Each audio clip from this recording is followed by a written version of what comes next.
Well, for a decade now, we have found ourselves in one of the southern states to kick off the USA Downhill Series.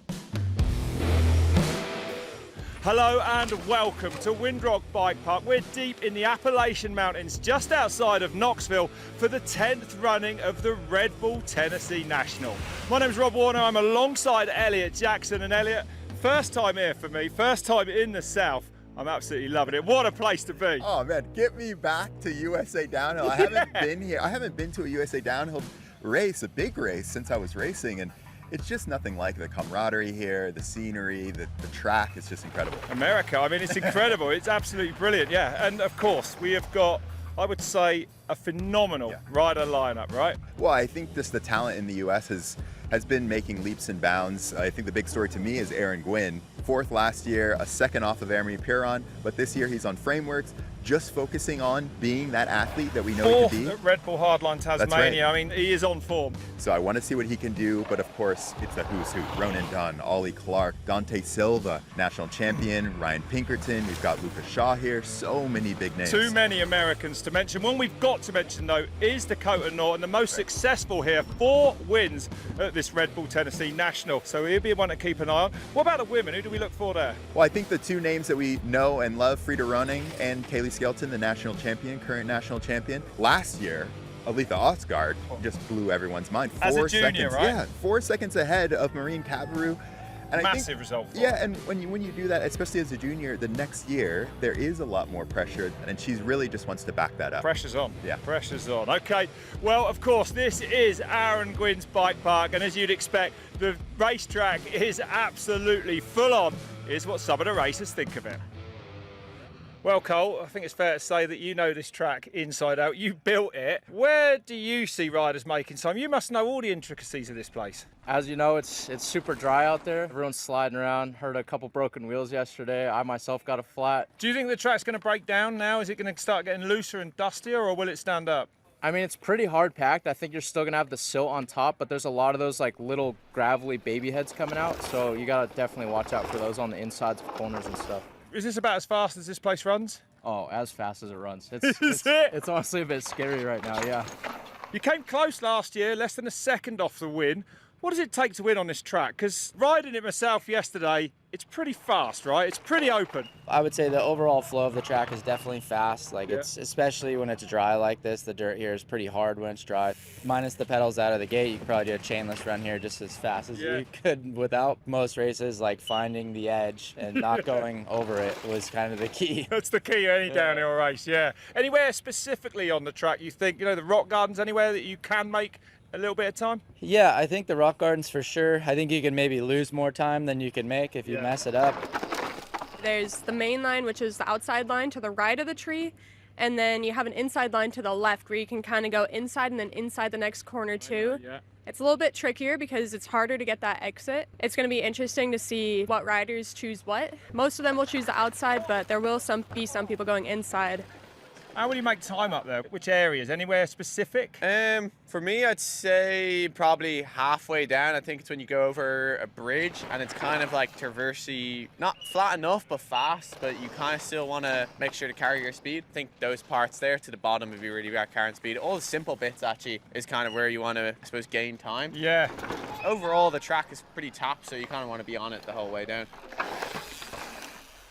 Honestly, I think some of that more awkward stuff right before the Red Bull ravine at the bottom, there's like some steep switchbacks. Yeah, they're horrible. And a couple little awkward corners, and if you kind of just stall up a little bit in one of those corners and you lose a quarter of a second or something with how tight the times usually are here, those are the areas you kind of got to watch out for. I think as it gets drier, it's going to get looser too. Yeah. So if you slide around just a little bit and you kind of mess one of those turns up, can kind of be the easy sections here that can kind of surprise you if you're not careful. And what about that stall wall into the whoop section? Because the stall wall wasn't here, was it, last year? Yeah, that's super new this year. It's really hard. Do you jump in?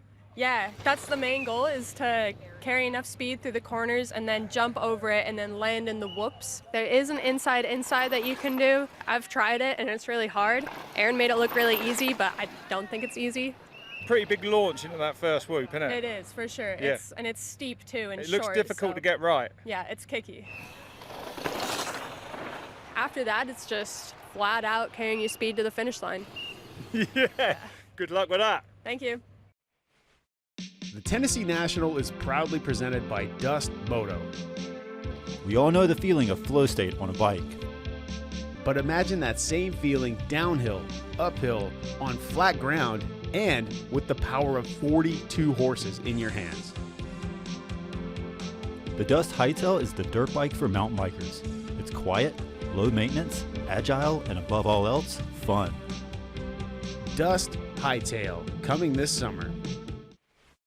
Well, great to hear from the racers there, which I think we can... We are the racers. We can include ourselves in that. We're wearing the bands. You know, I love this track. Yeah. Steep, fast, barely, not a pedal stroke on it, right? It's all out. It is all out. I think that that's the right way to put it. And I think, you know, I kind of section this track. I love that we have split times here. The top really, really fast. And I think one of the things that stood out to me is there's not a lot of ruts. And so you're really searching for traction, and the track hasn't been figured out yet. It's people, you know, in the pits still talking about, do you go inside into the rock garden, outside into the rock garden?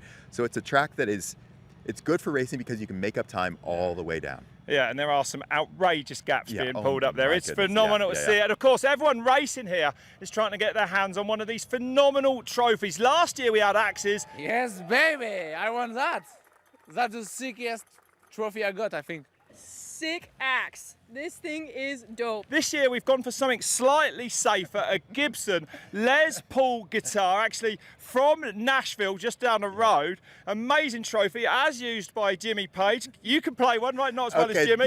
Don't put me and Jimmy are leagues, we're worlds apart. We're worlds apart. All right, I'll give you that, I'll give you that. Well, earlier in the week we sent Aaron in to collect these prizes. What's up, guys? We are here at Gibson Guitars in Nashville, Tennessee today. It is the big day. We get to pick up our trophies for the Red Bull Tennessee National that we're hosting at the bike park here in about 2 weeks. So super cool to be partnering with Gibson, and I'm a bit of a fanboy, so pretty cool. Get to go check out their whole place here and pick these guitars up, so I can't wait to see them. All right, here's the trophy for you. Dang, that thing's sick. Gold top. Gotta be gold. Boom. Yep. First place. Gold for first. Let's go. That was awesome. Thank you, guys. Yeah, absolutely. That looks killer.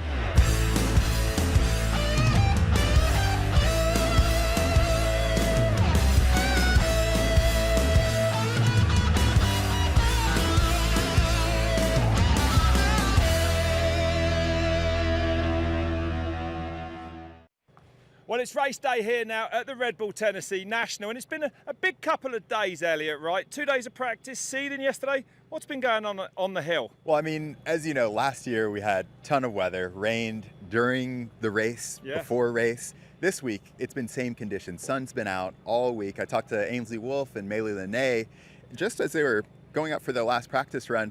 They said, you know, lines are the same. It's really just about executing. I mean, yesterday we saw a ton of mistakes. Ronan Dunn, Ryan Pinkerton coming off on that last sector. And you can make up time at each sector. There was so much movement between each one in the men and the women, so it's going to be a great race. Well, it is indeed. The track is running fast, and as you've alluded to there, yesterday we did have the riders against the clock in seeding run. Let's have a look then at what happened. Yeah. Well, I mean, I think Aletha just picked up exactly where she left off, beating Anna by 5 seconds. I know Anna said that she had a pretty chill run. She's going to take off some time there. And then obviously Kailey Skelton in third place, the three dominant women. But I think to me, the interesting one is Raina Logar in fourth place. I mean, just 16 years old on that Frameworks Racing team. Multidisciplined, comes from kind of that XC background. And obviously the other Ostgaard sister, Taylor, in fifth place. So it's really good to see these women being able to compete against this world-class talent. Always hard to read the results of seeding. You never quite know who's done what. Today, though, it is race day. Things will be different. I think it's time we went racing at Windrock. So our first rider then, Zanna Logan from West Virginia, just 18 years old. A great qualifier for her on that Frameworks TRP team. And already heading into this track, this top section, Elliot, you've got to carry speed for a big straight coming up. Yeah, that's right. I mean, this turn in particular is one of the most difficult on the entire track. Catch that edge, but you have to get that exit good because this section is so flat. You have to carry your speed out of that right-hander. You can see Zanna just drifting a little bit there. The surface super slippery. It's been dry here all week. 36.3 through that first split. Of course, Zanna is the benchmark for us. Many lines, I would say, through that rock section there. Yeah, definitely. It's kind of the first big technical section that the riders will have to navigate. And I think right now we're kind of seeing how slippery it is. You can see the shiny bit. It's super dusty onto the top of the track. You have to be really easy on your brakes. Up onto that rock there, and now as brave as you want to be off this bridge. Big steep landing for it, lots of rocks. Zanna, casing a little rock on there, just over the minute mark now. And this section here, even though it looks easy, that water, it's a spring, natural spring that's been running off. Roots are really slippery there, and I think Zanna especially really working on this last end of the track. She had a really good top split in her seeding run, so if she can clean up this bottom, she'll be on pace. And we know that fitness shouldn't be a problem for her as well, a competitive cross-country racer with her sister who's actually going to be upcoming in a few riders' time. And a brilliant World Cup season for her, only finishing out of the top 10 once in the entire Junior World Cup season. So amazing to see. That's right. I mean, already taking a second off of her seeding run, so getting a good run here in the finals for Zanna. And just carrying as much pace as she can. 2 different lines through that rock section there. She hooks it tight. Yeah, unweighting here. And this is kind of, you get a little bit of a breath. And this, coming into this last little bit, inside there, you can kind of carry your speed, and it's really just tucking, pumping, breathing all the way to the finish. That's right, 2:21 at the last split then. Riders getting down towards the bottom now.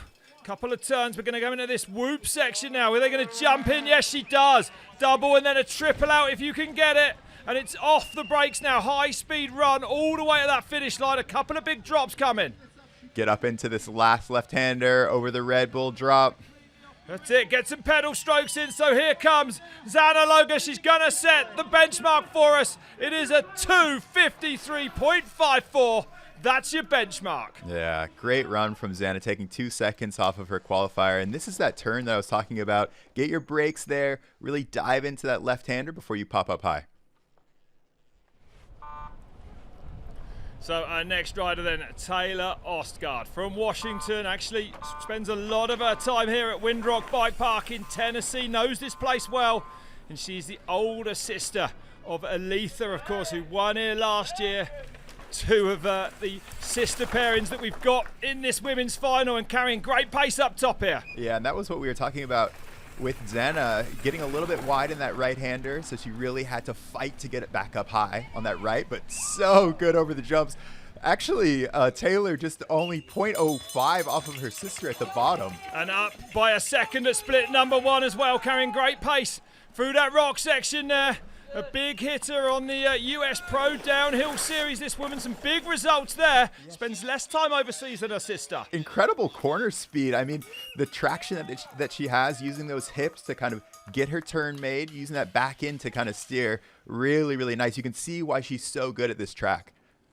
Opting to keep the wheels on the ground there and losing a little bit of that advantage. Less than half a second now for her, but still very much in the green. And the times we know will be super tight on this high speed and relatively short track today. Yeah, that's right. Diving into that right-hander, it's another important one to get back up because it's slightly uphill. Taylor not opting to do that little gap. And also dropping down to that lower berm, not scrubbing off the speed earlier and trying to make that turn across that camber. I think we will see that line come in more and more, and now it's red for her. Nearly a second then behind for Aletha Ostgaard. And here's that inside that we were talking about. Zanna opting for the outside.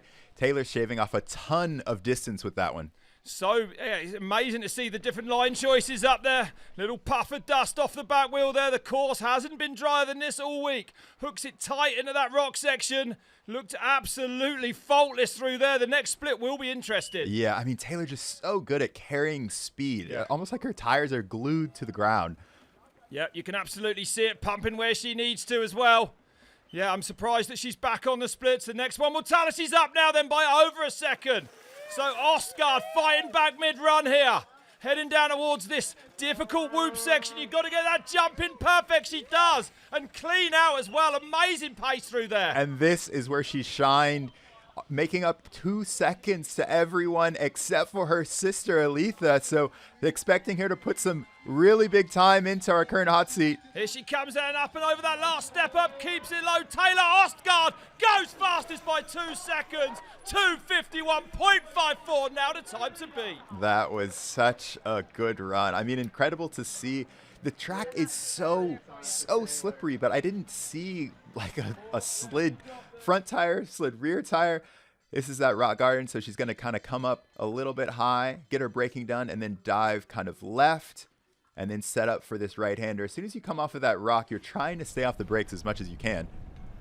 Well, Raina Logar next. We saw her sister first up. Now a 2:53 for her in qualifying. Another woman who races a lot in the downhill Southeast race series, the pro downhill series here in America. And another woman with incredible pace, I would say, Elliot. Yeah, it really gets that left-hander good. You could see her kind of use that compression to make the last little bit of her turn. Perfect around that left-hander, so she'll have good speed coming into this first flat section. Yeah, didn't slide at all. Got to be clever on the brakes there. And she's up by nearly a second at split number one then, so a massive run for Raina, yeah. Fast. And that was wild down through that rock section. And that's what you need to do. That's why this track is so difficult, is because you have to make your turns in these really awkward positions with no edge to turn on. Off that difficult drop there, hard on the brakes a bit there, and carries a great line high on that rock there as well, so amazing pace out there. This is good. Perfect average speed through these turns. And jump steep out there, and now it's nearly 2.5 seconds the advantage for Raina, though. So bring in the heat here to the Red Bull Tennessee National today. And you can see her, she's just not kind of stopping and starting. It's this flow. It's such nice flow. Really perfect on her braking points, braking early so that she can carry speed through the turns. Yeah, seamless. That's what we want to see. Absolutely. Going down to that low catch berm as well. Still not opting to keep it high on that camber. And the next split tells us she's nearly 3 seconds into the green now. Well, Aletha Ostgaard will be at the top and will be able to see this run. I like that. Hopping to the first inside and then going outside. That section is so easy to make a mistake in. So a little bit of a safer line there for Raina. But still, on the gas down here. Keeping off those brakes. Tight through that rock section as well. I wonder if we'll see that outside line come in at all today. Yeah, taking a couple of cranks, getting up high there. That is so important to carry your speed. And now she'll be into this stall wall coming up soon. That's right. Another big blind drop to go. Gets a pedal in there as well. And it is literally off the brakes. The advantage now just less than 2 seconds. But that's still on a short track like this. Is a country mile. You might need a TARDIS to catch that back up. Cases a little bit. I mean, Taylor made up 1.6 on her in this last sector in seeding, so she's not out of the woods yet. So, going to be off the brakes, carrying as much speed as she can around that big left-hand turn off the Red Bull ravine. She comes in perfectly over that double. It's been a heck of a run for Raina Logar, and she goes fastest by 0.41 of a second, losing time in the lower sections. 2:51.13 the time to beat. What an amazing run from Raina. I mean, that top section, this is such a master class. And I mean, looking right here, look at this. Brakes hard, gets up high, and then just slides the back end around, lets off the brakes. You don't see her locking up the back tire on those rocks, exactly what you want to do. Well, 3 to go here then at Windrock Bikepark, and now it is the turn of the US National Champion, the reigning National Champion, Kailey Skelton, a woman who actually won here in 2023, so knows the ins and outs of this place well. Yeah, I mean, you definitely see the wind picking up, opting to hop out of there. This track is so difficult because you want to be aggressive or getting some pedals into there, but she's super aggressive up here, Elliot. That's right. Insane scrub over that. Getting those pedals in left, right and centre up there. Let's see what it's done to the clock. Well, she finds herself in the red, but only by a small margin. A lot of track left and carrying enormous pace through that rock section. Yeah, I think Kailey will get better as she goes down the track. Whoa. Super attacking run here. I wonder how that will pay dividends on this slippery surface. Getting inside, hopping all the way into the backside of that rock, so that'll do good for her speed coming down that straight. What can she do off this bridge? Sends it a little bit, pulls back some of that deficit then. So it's going the right way on the clock for Kailey Skelton so far. Yeah, and I would expect this to be one of the sections that she makes up some time in. One of those sections that requires a lot of experience. You know, where do I push? Where do I pump? What lines do I take? Hopping into the backside of that. Yeah, gets the double there. That'll give her a little bit of pace further down as well. Hard on the brakes there. Drops down to that berm lower. But very dynamic on the bike, Kailey Skelton. And now she goes green by nearly a second, so that hard work is paying off for her. Yeah, really good. And her bike looks really good. Opting to go inside, that's that difficult part. So good around that. That was fast across that cam, because you've got to be on the brakes across it. It's really, really difficult. Big root right in the middle of it. You see her tucking the elbow just to make it around that tree. And looking like she didn't brake for that rock section there either, so Skelton. Surely it's going to be even further into the green at the next split. Which line is she going to take here? Yeah, and I like the way her bike setup. She's got it a little bit softer, dropping the heels. She's getting a lot of braking done. Split forward, she's up by 1.4 now, so a brilliant run then for Kailey Skelton. Remember, 2 riders left at the top. Turns right now into this whoop section, sends it into there perfectly. Oh, fast through there as well. Get some pedals in before this drop. Yeah, she is going so good, shaving off time where she needs to, shaving off distance where she needs to into these large left-hand, right-hand turns. So the 3-time US national champion comes down towards the line. Surely she's going to go fastest. Kailey Skelton takes the lead, 2:48.72, nearly 3 seconds up, a massive run. Yeah, that was incredible. That was so good. I mean, couple of mistakes out of the start, but then as soon as she got into it, it was perfect. Look at this, dropping her heels down, gets so much braking done there.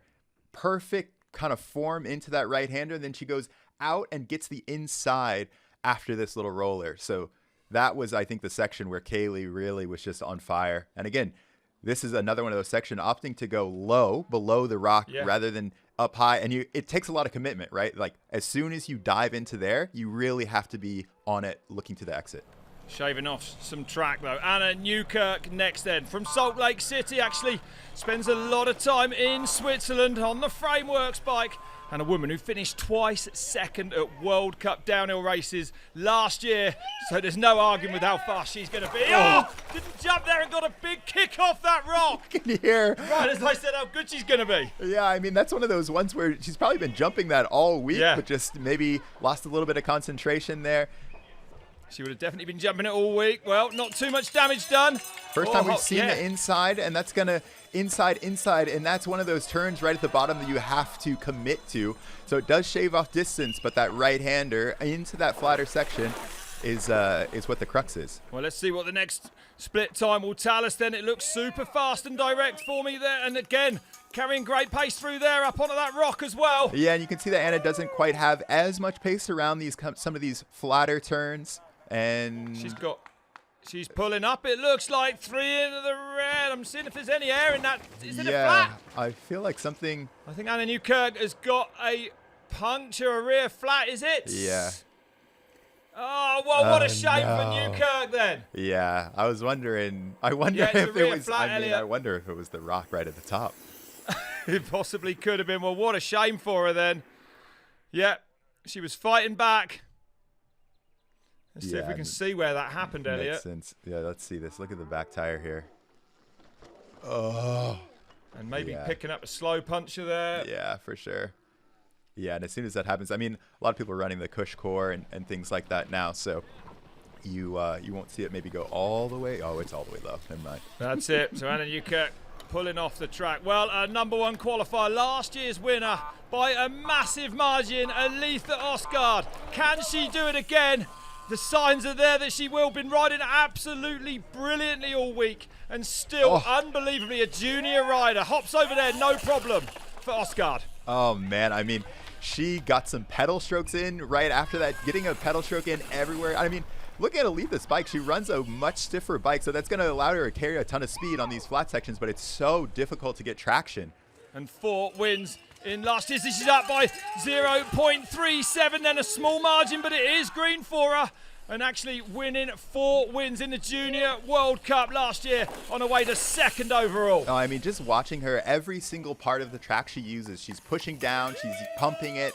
There's no wasted energy, no wasted space here. Every single inch of this track is being used to generate speed. And she is, like you say, so complete. Brilliant in the air, brilliant on the ground. Look at that, nearly 2 seconds up then. So a huge second sector for Aletha Ostgaard. And these sections here, whistling down through that steep chute. That was was bonkers fast into that right-hander. I mean, looks like she's so experienced. You can just tell a downhill rider, they'll pump and then they'll chill. Like these little micro things, right? And there you see that this is one of the first times we've seen that inside to the outside, shaving off a ton of distance into that, but it's so hard to get your braking done. And so good on the brakes, 4.2 up there. This is a huge run from Aletha Ostgaard. Oh, the elites around the world are going to be scratching their heads. Won't know what to do with her when she goes up next year. I mean, I just don't know how she's finding so much traction. This track is so incredibly slippery. There's no moisture here. Oh, and she's so aggressive, just bouncing into those rocks, bouncing out of them as well, putting that bike exactly where she wants it then. Aletha Ostgaard showing us just what she's got here today. Yeah. I mean, you can just tell the way that she generates speed, taking the inside there, always pedaling, always pumping. And then she's up 5.37. Well, she can almost get off and have a nap on the side of the track and still win this one. Perfectly, sends it into the whoops. Gets the triple out. Yeah. Off this drop then, she's almost there. She can roll the line now. Aletha Ostgaard has done it again. It's going to be back-to-back wins for her. Just off this Red Bull ravine, this last straight to go. Here comes Aletha Ostgaard then. She wins the Red Bull Tennessee National by a massive margin, 2:42. Ostgaard does it again. Incredible. Oh, what a run from Aletha. I mean, that was an absolute masterclass. Pumping where she needed to, just chilling kind of where she needed to. I know she doesn't feel like that, but just watching her ride is just insane. Look at this. Wow. Look at how she does the back end. Places it, hops it all the way down into that turn. That turn is so incredibly slippery. Look at this. Pops down, turns within maybe a 2 feet of track, hops all the way into the backside of this rock. And even jumps up on that to get more speed off it. Like that is what you see from, these world-class athletes. Aletha just in a league of her own here. Absolutely. 6 seconds then up on Kailey Skelton. Raina Logar comes in third. Aletha's sister in fourth. And Zanna Logan in fifth. 2 pairs of sisters in the top 5. Incredible. I mean, they're riding so good. I mean, it shows the amount of talent that is here. I mean, and the times are really tight. From second all the way down to 6, only a 6-second gap. So good to see everyone have a good run. And I mean, golly, that was an insane race. And now they are giving those incredible Les Paul Gibson guitars from the factory just down the road in Nashville. Aletha Ostgaard, a 2-time Red Bull Tennessee national champion. Let's hear from the winner now. The pressure was actually not as bad as I thought it was going to be with trying to do the back-to-back, but it's kind of my home mountain, so I kind of have that little bit of an unfair advantage. I will own it. But at the same time, just being like, it's my first race of the season, get all the cobwebs off, get ready for the World Cup season is my main goal with this race. Have all my family around, have Aaron and Lauren put on this amazing race. Just being comfortable is a big thing starting the season with, so I'm really just stoked on that. I'm gonna have to do some lessons because I have no idea how to play. Like they were trying to do a solo on the podium. I have no idea. This year, I'm just really going for consistency, and I'm stoked that I can start it off right here and just going to keep going with it throughout the season. And Elliot, what happened in men's seeding yesterday? I couldn't help but notice a certain name at the top. Well, I mean, good grief. The dude in first place beat Luca by half a second, but the story that doesn't really get told is that he didn't have the best first split, so he's got another second in him at the top. And then, Dylan Maples, good to see him up there. New team in third place. I know that we had Ronan Dunn make a bit of a mistake at the bottom, same with Ryan Pinkerton, but Cole Suetos, fourth place. Really, really nice bottom for him. Another rider that's got a little bit to clean up at the top. And then Dante Silva picking up where he left off last year. Looked really good in practice, really enjoying it.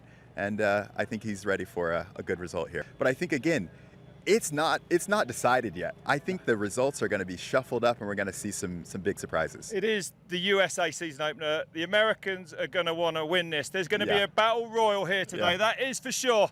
And now we're about to go racing at Windrock. Well, Lucas DeDora opening things up for us then from Long Island in New York. A fairly unusual place for a downhill mountain biker to come from, I would say. Oh man, there's tons of rocks up there, so he's going to be no stranger to that. Getting up high there, really nice through that. I think if you can get back out to that left-hander as well, sliding a little bit there, it's going to do a little bit to his speed. He's looking for under a 33 for this first split. See if he's on pace. And we do know that he comes in. Let's have a look at this first split. It is under 33, so definitely things going well for DeDora. No benchmark for him yet, of course. First rider we're seeing on track today. Yeah, opting not to hit that little gap. Really fast through there. Doesn't go over the rock. There's a gap that you can do over the rock on the left-hand side. And we know it's that Turnard that he's coming in here with pace. Won a downhill southeast race just 2 weeks ago. Jumps clean over those rocks off that bridge there. A frightening prospect, I would say, Elliot. It's completely blind. Yeah, exactly. I mean, 1.5 up on his seeding time, so Luke is having a better run than he did in seeding. Really smooth here. Couple of little mistakes, couple of little lost traction, but he'll be on pace so far for a better run. Directly down to that low berm as well there. But pumping everywhere, working each part of this track as much as he can. It's physical, that's for sure. Going to stay high on this camber there. Good pace across there. Nice. It's so slippery, and you've got to be on the brakes. You have to be so patient, hopping all the way over that rock garden. Another 2.6 up in his seeding time, way. So a much better run for him in finals. And he really opened up that rock garden, didn't he? Jumping out of it like that. So, yeah, an incredible run here then. So far for Lucas DeDora, 18 years old. Through the last split on track. Goes up high over that rock there. Going to carry a lot of pace. Oh, into this whoop section. Big triple out. Absolute perfection through there. Scrubs off that drop as well. Oh, it's such a good style. I mean, Luca's riding so good this year. He is, absolutely. This has been an incredible run from him then. Here he comes, DeDora. Goes across the line. 2:30 the time to beat. A great run there.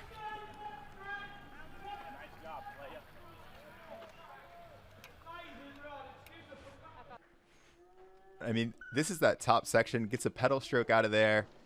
Smooth into this left-hander. I mean, Lucas was just riding good. Bike working really good for him. See him kind of using that back end, steering with the back end. Slides a little bit there, but you don't want to give it up. Austin Dooley then. Well, great to see him back on the start line here. Broke his pelvis at this race 12 months ago. So a big recovery from him, though. I mean, and dude, Austin's just had some great results. I mean, second at National Champs in 24. I mean, 13th at Worlds in 24. Riding really good. Sliding out there. Super fast into that long left there. Yeah, second. Second at Dakota Norton here as well a few years ago. Oh, he didn't even take off over that tabletop there. And he's up by over half a second. And so Dooley on the move here today. And really just staying on the ground, not opting to kind of hop or do any gaps or anything in that rock garden. That's that double that we were talking about. We're probably going to see him hop left, the pace nope, is going insane. low. There is a lily pad rock there you can take if you want to, but at the pace Dooley went through there, I'm not sure it would be an option. Surely going to send it way past the rocks off. Here he does. Nearly a second into the green now for Austin Dooley then. Austin is just putting his tires exactly where he needs to.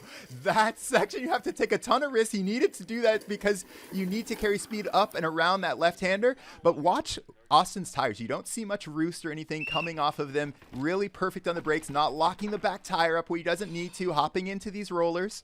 Yeah, absolutely smooth, isn't it? You're absolutely right there, and now he's into the green by over a second, so Dooley doing everything right here. Oh, that's perfect. Yeah, it was fast across there as well.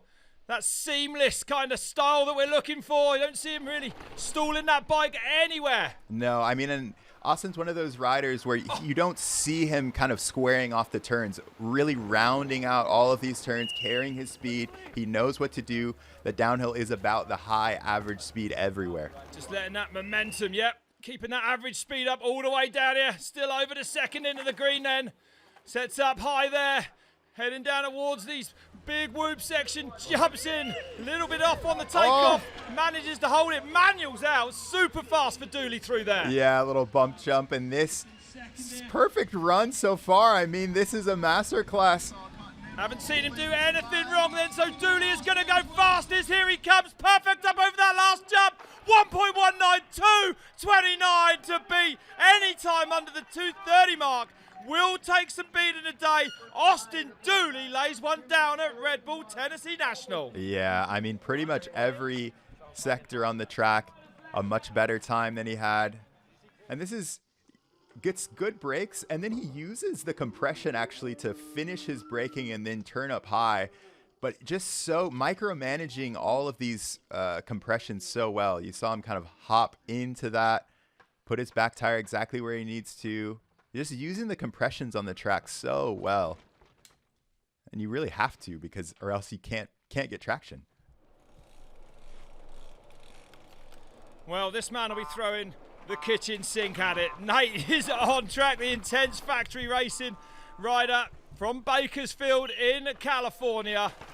And he won a downhill southeast race actually last year, interestingly beating Aaron Gwin on his way to doing so. So he does have some pace, fighting a bit of a slide into that big left, pedals out of it. Yeah, I mean, Nate's been riding really smooth all week. Got to see him, talk to him, and he was just talking about how much he wants to stay smooth. And he's got a bit of work to do. They're nearly a second back at split number 1. That's quite a margin, Elliot, before that first split. Yeah, you can see Nate opting for a little bit softer bike setup, which is going to give him better traction on sections like that, but the rock gardens are going to be a little bit harder for him. But look how physical he is, all over that bike, backwards and forwards, pumping where he can. Absolute accuracy out of there, though, but still losing time to Austin Dooley. Stays high on that camber. Trying to shave a little bit off. Probably not as quick down there either as Dooley was. No, I mean, I think that's kind of the difference that we're seeing is like Austin getting on the back sides of a lot of these rollers, a lot of the rock gardens. This is that outside. So yeah. Once you go left, you can hop up high, go across the line, and then double over. So really, really nice line pace from through Nate. there was absolutely insane. It hasn't helped him, though. Over 2 seconds back now. The first rider, Elliot, that we've actually seen take that higher camber line. Maybe it's not going to work. Yeah, I mean, if you take the right line down the hill, you can just carry so much speed in and you just brake really hard. If you're taking that outside, which we saw Nate take, you're really kind of micromanaging the off camber and trying not to brake, and then it's a little bit nibbly on the way out. Yeah, jumps through out of that rock turn as well. Oh, gets a slide on there. You can see by the bikes moving about just how treacherous I would say this surface is. We know it's super, super slippery today. 2.6 now. Oh, I like that into the inside. red. I like that. Dude, that was insane. So And much still distance gets the coming jump up. into the whoops. Yeah. Mad lines there then. Really, really nice. Nate Kitchen bringing some creativity to this run. But the clock telling a different story for him, unfortunately. He's looked good top to bottom. So, Kitchen crosses the line and goes in a 5th place. 2.71 off a 2:31.8. Almost the exact same time as his seating, so probably some stuff on that run that he's proud of, and probably some of it that he'd like to clean up. Let's see, this is that inside, I believe, coming into that rock garden, so you really have to turn tight, and then over these roots you can just see kind of tires are sliding a little bit, and then you have this off camber, but you do get a straighter run into this double, which I think a lot of the riders are trying to pop that from the outside. This is that Look exit. at that, yeah, dude. That was that was insane. great. That's really, really nice. And Love that it. bump jump as well. Perfect run through there from Kitchen. Well, a massive day then for Ryder Lawrence, riding for Mondraker Bikes. His first ever elite race, this man. The Pro Downhill 17 to 18 champion. And 2 top. Oh, a little mistake there. Gets the foot off at the top. Well, there's a high line there, but a lot of people aren't taking it because of exactly that, where it messes up that right-hander, which is really the important one. So we'll see what it does to his split, but Yeah. not getting that right-hander. And he's back by nearly a second. Definitely can turn that around. Yeah, getting that Mentally, hop. it's not good though, Elliot, is it, to make a mistake at the top of your run, eh? Once you're there, I mean, once you make a mistake there, you really almost sometimes it locks you in even more because you have to. Hopping over, little Oh, there pre-hop. he goes. There is that gap that we've been talking about. Ah, gets in big trouble, goes over the front, and that drop there onto that lily pad rock is probably the most technical move on the mountain. That's It's insane. absolutely insane. Oh, and it works for him then. Oh, the risk. He pulls back a little bit of time there, Elliot. Yeah, I mean, knows where he wants to be, getting these really difficult lines, but just not quite able to link them, execute them where he wants. So if he can get back in, lock back in, and execute his run the way that he's practiced it, he'll be on for a good result. And he is the US Pro Downhill Series champion for the 17 to 18. Calgary gets that double as well off there. No, it doesn't do him any favors though. 1.76 back now. Oh, super fast into there, hopping over the root, getting a little bit hung up there. I think, you know, Ryder just the I don't know, the flow, kind of the where he's braking, where he's carrying speed is maybe a little bit of off timing. You can see him just sliding right where he doesn't want to be. Hits that rock on the exit of that turn there and jumps out of there as well. Son of Randy Lawrence, actually, Jeremy McGrath's mechanical through his career and nearly losing the back end off that rock there. Incredible control then from Ryder Lawrence. Oh, over 2 seconds back now. Oh, I haven't seen that hopping off all the way over. Jumps in as well. This guy, he's so skilled. I mean, he's dual slalom national champion, 5th at Mount St. Anne Junior World Cup last year. So he is super, super fast. He's a big hitter, comes from a BMX background as well, so he loves these jumps. So Ryder Lawrence then comes down to the line and goes in a 4th place, a 2:31.25 for him, 2 seconds into the red at the end. Yeah, I mean, that's one of those runs where he'll actually take a lot of confidence from that, because he'll kind of look at his runs back, he'll look at his GoPro, look at the split times, and know that there's so much more time to be made up there. Just popping a foot off there. And this is that gap. You can just see, watch his back end slide right off of there.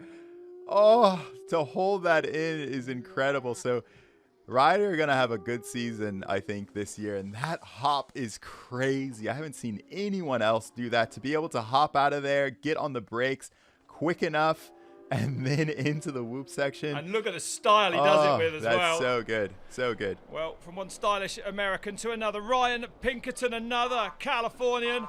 A great qualifier for him as well. What can Ryan Pinkerton do then? Been doing big things on the World Cup circuit. Yeah, and I mean, he, in his seeding, was first at the 4th split before and off track in that whoop section. So he is actually on pace for a win if he can clean his seeding run up and execute what he knows he can execute. The speed is there for the current, the reigning US national champion, and he goes green at that first split and carries phenomenal pace into that rock garden there. Yeah, frightening the speed you come in there, because there's no getting rid of it once you're in there. This is such a nice run. Again, a rider that has so much braking skill, hopping over that. And the control he lily pad across there so perfectly, didn't get sent over the front like Ryder Lawrence, and now it goes green. Amazing rider, nearly a second then for him into the green. And this is that section. This is one of the quote-unquote easiest sections, but you can see how much pace he carries down through there. Just skims the edge of that rock, gives him a little bit more space into that right-hander there. And these tiny margins are what adds up when the times are this tight. Takes that low line there. Yeah, I mean, he's just carrying so much speed. Even the easy section, he's carrying so much speed. This is massive. 2 seconds up now then. So Pinkerton is absolutely on one. Here he goes down. Oh, he pinched up against that tree on the way in, and I think it may have just sent him a little bit lower on that camber. Well, you tuck your elbow in and it completely upsets your body position. There's a root that we can't see on the other side of that rock. And it's so off camber. That section is so incredibly awkward. It's so difficult. So Pinky's just trying to push. That was really the last section that he really needed to execute before the finish. But if you're going to win a day, Elliot, we know the margins are going to be insanely tight. It's ultra fast. 2.5 minutes of track only. Yeah, doing everything right. But yeah, paying the price just on, you know, it is a difficult camber, that. So difficult. And the speed they come into it, they've got to try and break across it, is bonkers. Yeah, because you're seeing everyone tuck an elbow, because on the backside of that rock, you maybe have 2 feet of track to deal with, and it drops off into kind of the normal bike park. So awkward. So a difficult day for Ryan Pinkerton. He was absolutely on fire, though. He can at least take that away. And I mean, Ryan was looking so good, hopping up high over that rock, getting a really nice entry in, you know, micromanaging that rock garden really, really well. Was just riding so good until this mistake. See what happened? Gets a little bit outside, and then just the butt gets hit on the tree, hops out, and that just that little bit. Margins. Just a little bit of body English, and he goes down. Okay, well, from Whistler in British Columbia, the Canadian Mikey Delesalle, a great qualifier for him. Let's see what he can do then in this finals run. Yeah, Mikey riding so good. Spent a lot of time training in Laguna. Oh, gets that going high line. way up high. So that was what Ryder Lawrence was trying to do. He's going to have so much speed coming into this flat section. Let's see what he does to his first split. And scrubbing hard over there, so that should drive Delesalle onto this long straight and give him a great first split, and it does. Just 0.28 off then. Yeah, and Mikey's been, on this Frameworks team, riding with Nico and Asa, Aaron. So much pace on him. Goes low of the rock. Whoa. Executes well, Oh, and then different takes line the there. inside. Yeah. Shaved off a lot of track there. Yeah, Mikey, shaving off a ton of time. Different lines for him. And fast through there and keeps it to under a second into the red then, so still very much in touch. But it's Austin Dooley, remember, leading at the bottom. A phenomenal run for that man. Oh, over that rock there as well. And Mikey, you can see his bike really holding him up. Makes it really easy, makes it a lot easier to navigate these rock gardens and carry speed through the cambers, but much more difficult on all of this super slippery off camber stuff. And pulls back a little bit of time then. Well, what's he going to do on this camber? Perhaps a little slower in. Perfect though. Yeah. Carried great speed across there and through that turn as well. Yeah, you could see him hop over the rock to try to get his wheels back on the ground, get some braking in, really pumping through there, opening up the turns. Oh, this is a really nice lower split from Mikey. He is doing nothing wrong here. What's the clock going to tell us then? Which line's he going to take as we head down to that split lane as well? Yeah, and Mikey had a really good bottom in his seating, so can he do it again? Again, closing up, just 39 hundredths now then. Lays it into that big left-hander, scrubs into the whoops. He's coming so fast. Oh, that was one of the best whoop sections we've seen. Scrubbing in, getting a really low over there, really low over the tabletop. So, here it comes then, Mikey Delesalle, the Canadian. It's been a scorching run top to bottom. Can he make it red to green? He goes into third place. 9 hundredths off only at the line, a 2:29.26. He can be happy with that one. Yeah, Mikey, it was kind of the same style of run that we saw from him in seating, just slowly generating time. I was talking to Nico, his team manager, and he was telling me that this year he's really been training. So watch what he does. Brakes right here, see that back wheel lock up, and then somehow gets all the way up high. That opens up that first right-hander so much. There's nothing on the exit of it.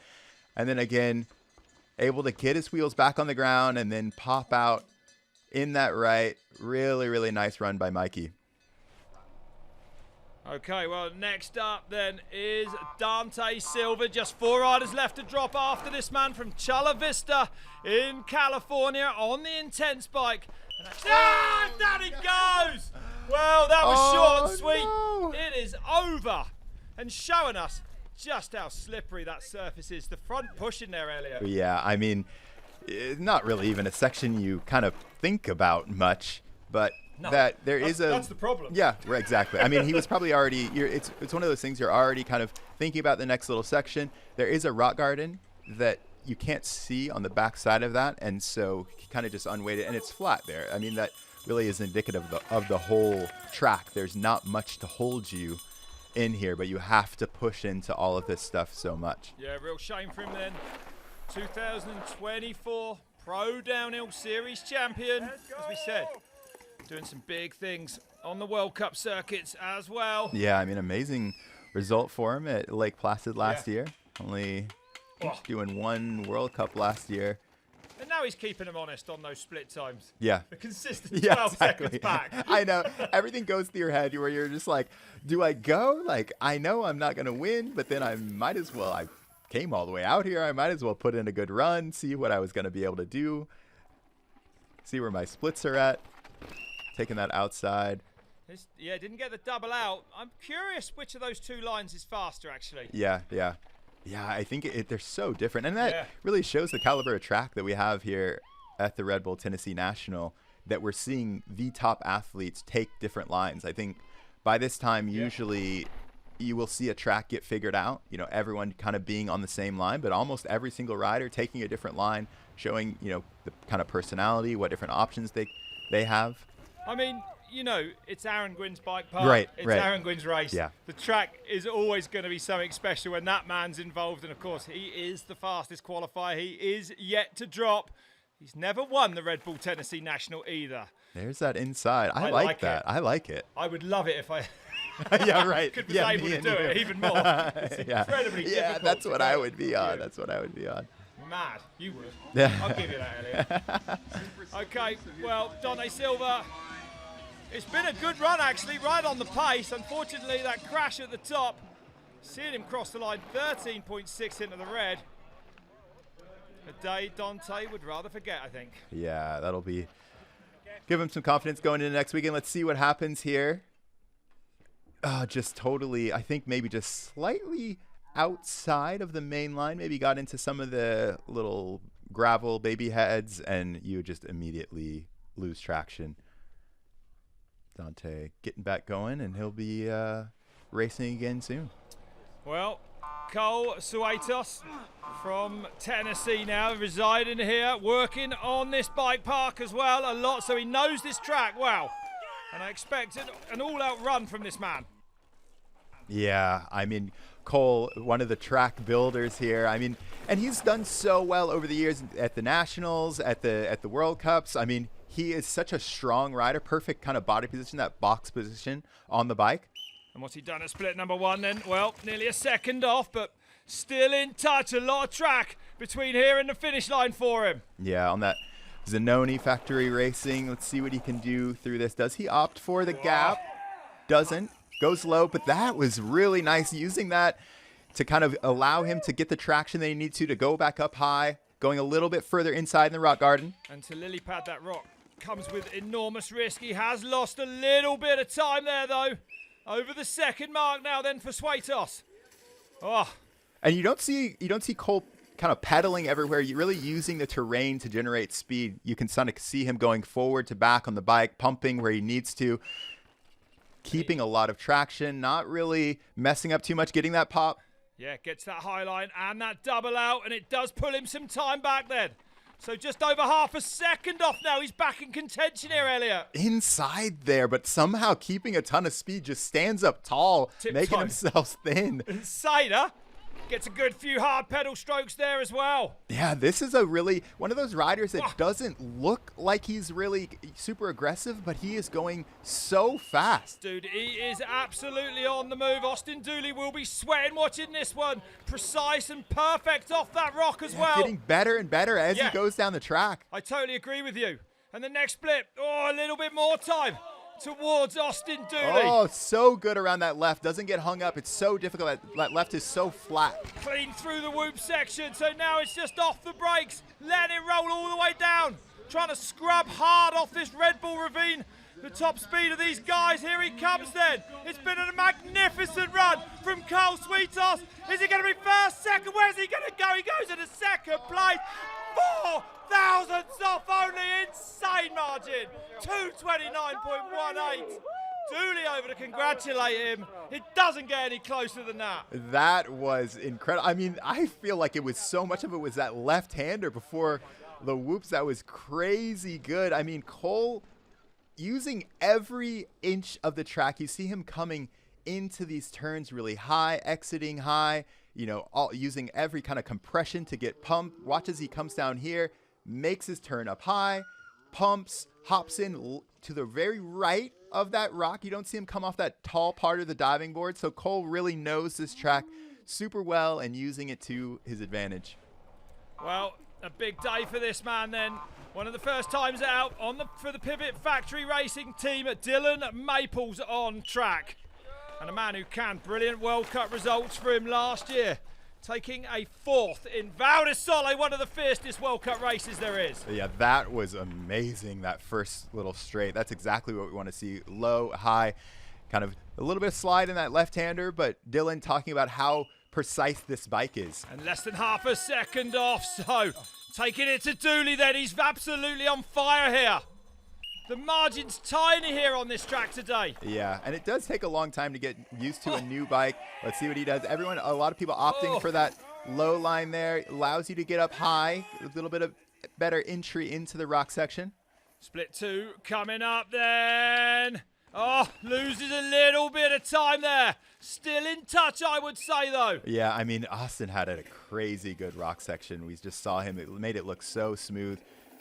Oh, gets a slide on there. This surface is breaking up. Just 22 years old, this man. Yeah, I mean, and if you try just to use a little bit, take a little bit too much speed, gets the low and the gap. Incredible to see that. The only rider we've seen do that, and look, it's worked for him. That line, I think, was so good. That's exactly what you need to do. So much speed into that section we've seen cause so many problems. 6th at last year's World Championships as well. Oh, gets those pedal strokes in as well. Gaps to the side of that. Yeah, didn't bother with that rock takeoff there. Oh, looking for the margins everywhere they can, these riders. A centimetre counts at this level. Yeah, Dylan really coming into this lower section, coming into his own on this lower part of the track. Yeah, he is. Gets a few more pedal strokes in there as well. He's super pulling close back there. Yeah, time. he's in touch. So Dooley will be looking up the track now. Here comes Dylan Maples. What's he going to do on this last section? Can he find a core of a second? Yeah, able to scrub that stall wall more than we've seen almost anyone. Pedals at the Red Bull ravine, then Maples now tucking up over this last jump. Here comes Dylan Maples, and he goes in a 4th. Just 0.34 off, under the 2:30 mark. A great run for the Californian. Great run from Dylan. I mean, to be able to pull that back from being 0.9 at the top, you can see Dylan, this is that gap, opting to kind of pre-hop in. Pretty flat landing there, so I'll give him a little bit more speed on that uphill. Pumping in, hopping the entire rock garden. This is where Dylan shined on this run, was this lower split, and that was how it was all day, all weekend long. Well, 2 Americans left to drop, and 2 of the biggest dogs in the sport of downhill. This man, the world at number 3 from last year, 3rd overall in last year's World Cup. I'm not sure we've ever seen Luca Shaw riding better than he is now, Elliot. Yeah, I mean, you can just tell Luca, slides out a little bit. I was just about to say, you can see him, he barely slides. I mean, this section, he put in half a second into everyone in seating, so I'm interested to see what he can do.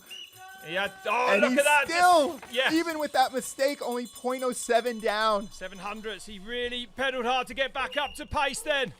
And Luca Shaw will be pulling on all that experience now. Pre-jumped over there, skates down there, gets the lily pad perfectly as well. You don't see it done any better than that, Elliot. So fast. I mean, Luca, similar to Austin, just perfect, keeping traction. Look at the line, he's green, but look at the line he took off that bridge. Full commitment to jump over that rock on the rider's left. And you can tell he has to kind of micromanage the traction so much, keeping that body position, not moving around a lot. That's gonna make sure the bike doesn't get upset. Inside to outside, getting tons of braking into that compression, hops out, hops again. Gets the gap as well from that low line. So this is phenomenal stuff, and he's up by nearly a second now then, Luca Shaw. Putting one together here today at Windrock. This is unbelievable. Doubles out. Wow. Oh, No. Oh, and he stalls just like that. It's over for Shaw. Wow, what went wrong there? He was trying to, normally on the backside of that rock, you hop into the bike park, and he was trying to hop from that soft part, from that loamy bit all the way into that next turn, and just had a little bit more speed than he was used to. Couldn't get the braking done. Well, there is time left on this track as we watch Luca Shaw make his way down. So close, but so far. And there's still one rider left at the top of this mountain. Like you said, it's insane to see how much time there. But Luca, you have to ride this track. He obviously looks aggressive. He looks fast. But like I said, you don't see him moving around on the bike a lot. It's not one of those tracks where you're all over the place. You almost have to be as still as possible because any movement is going to make you lose traction. Yeah. You're right. Luca, he didn't have too far to come then, living just over the border in North Carolina. And this is that first mistake that we saw right there, trying to pump into it. You want to push in to get speed, but there's nothing to hold you. Getting his braking done, that's how like I said, you don't see the back tire locking up. Even though he's braking so incredibly hard, you micromanage all of the traction. That is what it takes to do to have a time like that. But right at the very end, that section is so difficult. Well, Aaron Gwin then, yet to win the Red Bull Tennessee National, a resurgent Aaron Gwin, back on the speed that saw him take all those World Cup wins, making history all the way through his career. New team, and he is absolutely flying again this year with that 4th at Red Bull Hardline Tasmania. Yeah, just completely locked in. You don't see him sliding around, you know, high into these turns, high out, perfect over that little tabletop. That's right. The second most successful World Cup racer of all time finds himself just a 10th off at split one and almost turning down those rocks. Turning on the rocks, that's crazy. That was crazy. Hopping off of that last one all the way over to the left, inside there, shaving off as much distance as he can. And he goes for the lily pad, perfect across there for Aaron Gwin. And then inside. Unbelievable riding from him. Everywhere he can take off distance, he is. Split 2, what's it gonna be? He's green. Taking massive risks as well. Jumping right to the side of the track. A little bit. 7 up, man. This is insane A from little Gwin. bit unsettled there, but he's locked back in high. This is, the lines that he takes are so incredibly precise. Going low, going high. This is unbelievable. Vintage Aaron Gwin then. So fast, so precise. Absolutely back to his best now. 2.2 up. This is massive then from the Gwinster. We haven't seen him ride like this for a while. No. And down he goes like a homesick mole. Gwin crashes out of the Red Bull Tennessee National. 2 seconds up, Elliot. Oh, he just came in so fast. And like I was saying, on the backside of that rock, there is a diagonal route that has been coming out more and more and more. Yeah, because it wasn't there earlier in the week. Yeah, I mean, he had to brake. There was nothing he could do, but you're braking on a diagonal route. So back tire just came out a little bit. And down in that section that we've seen take out so many people, that's such a technical section. But as we said, it is a resurgent Gwin this year. I mean, and to be 2.2 up on this track in these conditions is massive. Well, you could and just he will take from this that the pace is there. Yeah, definitely. I mean, you could tell the speed he was carrying. Super close today for Aaron Gwin. I think he's just going to take from it that he is riding about as fast as he ever has. 2.2 up, 38 years old. Aaron Gwin looking to be back to his brilliant best. But it's Austin Dooley that wins the Red Bull Tennessee National. Incredible ride for that young man. Oh, what a day we've had. It was a superb race start to finish. The fastest seeds, knowing how hard they'd had to push today, both crashing out Gwin and Shaw. And there's Austin already with Aaron. Great to see. Yeah, that camaraderie of sportsmanship. See Nico Mullally back over there. There's Mikey Delesalle, same team for those two boys. Great day for him. And there's Austin. And this track, I mean, this was such an amazing day, such an amazing day of racing. Yeah, pushed everyone to the absolute limit, but it was Austin Dooley that came out on top. Look at that, the top 4 riders on the same second. That's why you're seeing riders push as hard as that and crash out. I mean, look at that. I mean, 0.004 between first and second, and then 0.9 between first and third. And there are those Gibson Les Paul guitars. Only one person in this commentary booth can play one, I can tell you that. That's right. Really good podium. Good to see. I mean, just almost a year from the day, come back from the broken pelvis to take that win. Amazing result for Austin Dooley.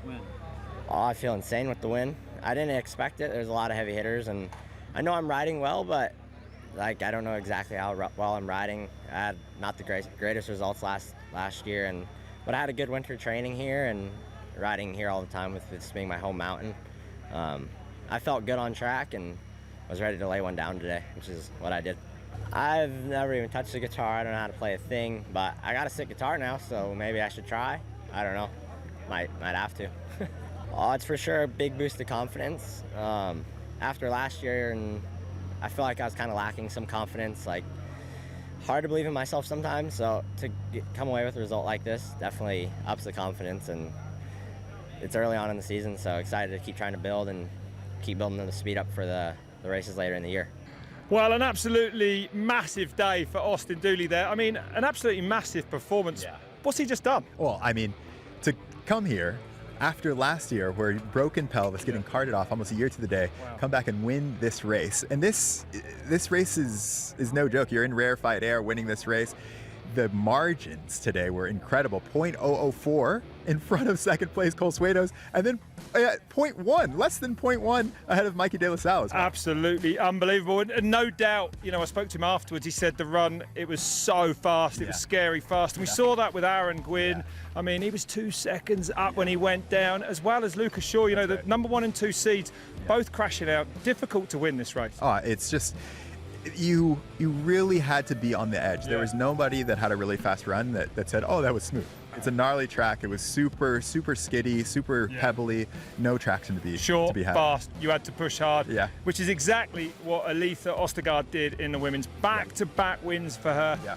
The unbelievable thing is she's still a junior this year, right? Right. What? Are you for real? Yeah. I mean, the into elites her. are like, wow, thank goodness me. I got another year. I mean, the poise to be able to put that run down yesterday. Style of even, her. to go even faster today. And then her sister as well. Yeah. Right up there, the Logar sisters, and then Kailey Skelton, the current national champ. We've got some heavy hitters.